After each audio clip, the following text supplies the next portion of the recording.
Hi guys, welcome to module 6, and today we're going to be talking about scales, intervals, and melodic shapes.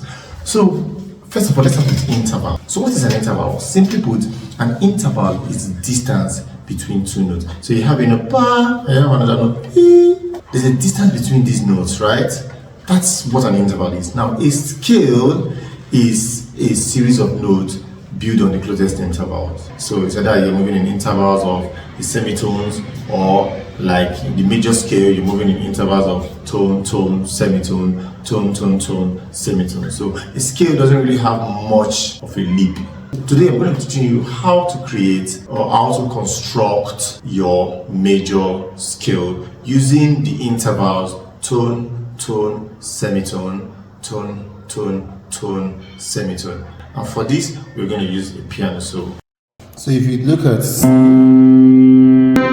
on your piano, remember I said earlier that the shortest distance on your instrument is a semitone. So from C, so it's C sharp is a semitone, from C sharp to D is a semitone. And then from E to F, it's a natural semitone, same as from B to C is also the natural semitone. So constructing the scale of C major using our pattern of tone, tone, semitone, tone, tone, tone, semitone. This is what we're going to get. If we start on C and we move a tone, now interval of a tone is two semitones. So I move from one semitone to two semitone. That gives us a D, right? So one tone is out. Then from D, another tone will be one semitone, another semitone. The second tone is out. Then a semitone movement will be the next note, which is F. So that's a semitone. So we already have tone, tone, semitone, right? We are left with tone, tone, tone, semitone. The next tone from F will be 1, 2. That's G. Our next tone will be G sharp and A. That's another tone. The next tone will be from A sharp to B, and that's 3 tones out. And the last interval is a semitone, and that's 1 step away from B, right? So that gives us our C major scale.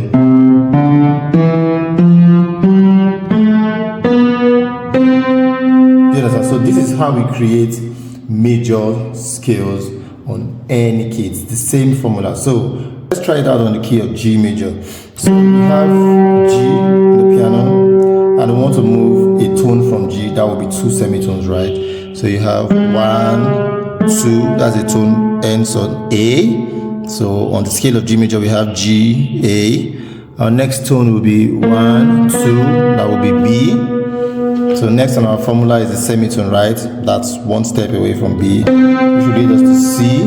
Then the next tone will be C sharp and D, ending on D. Next tone will be D sharp and E.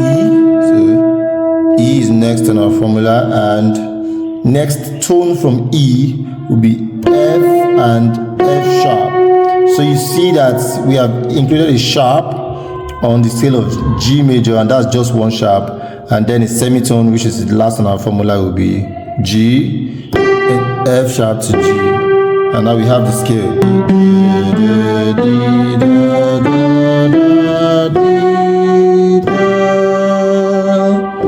So yeah guys, that is it for scales. You can see that the scale is just a succession of notes moving step by step.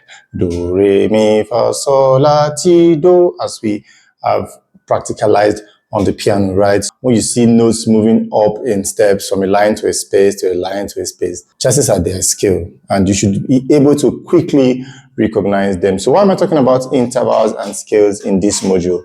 It's because when you are sight reading, you should be able to pick out these nuances. If you want to sight read one after the other, that's going to be so tiring for your brain, right? So from the start, I want to teach you how to recognize leaps, recognize steps, recognize skips, right? So these 3 intervals is what I want to teach you today. So when you see a step is like we have on a scale C, D, E, F, G, A, B, C. they are moving in steps, right? From one note to the other from that scale.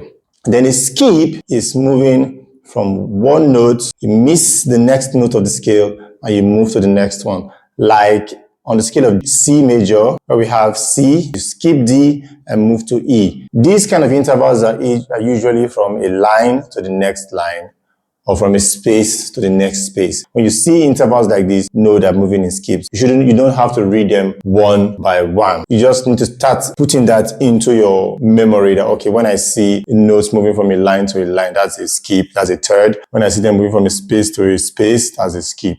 And then we have leaps moving from our fourths, our fifths, our sixths, our sevenths, and even our octaves. So when a note moves from a line to the next two spaces, that is a leap, because it's not from a line to the next line, right? It's now the space above that line.